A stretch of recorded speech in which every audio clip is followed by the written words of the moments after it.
Alam po niyo mga kapatid, isa po sa katuruan ng mga Katoliko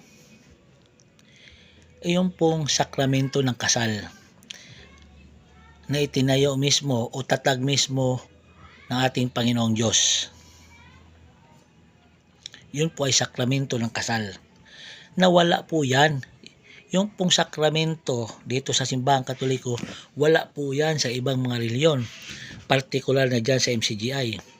Alam po ninyo, ang mga paring Katoliko, lagi pong ini-encourage yun pong mga nagsasama o yung live-in partner na meron ng mga anak,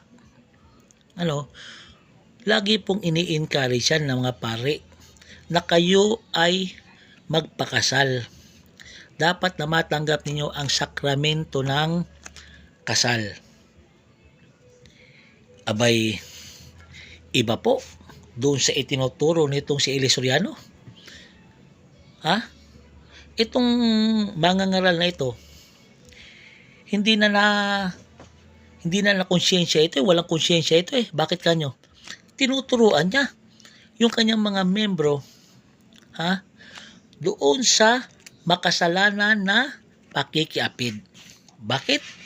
Anong turo ni Eli Soriano? Ito imbentong aral niya lang ito . Ang sabi niya, kung kayo ay nagsasama bilang mag-asawa at kayo meron ng mga anak, kahit na wala kayong kasal, tinatanggap na raw yan ng Diyos. Ano ba namang klaseng inventong aral yan? Hindi ka na nahabag?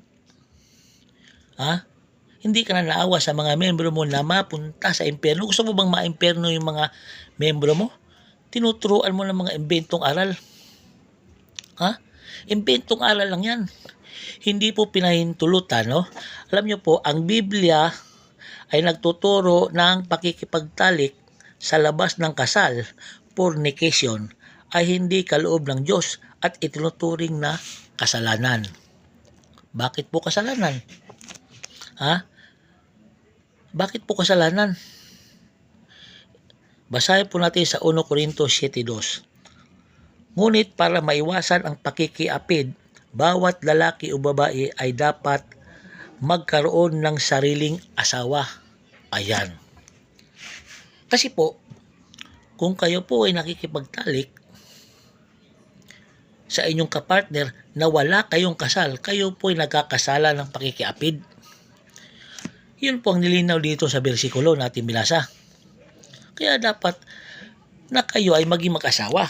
Kung hindi na importante yung pag-asawa, bakit pa itinatag ng Panginoong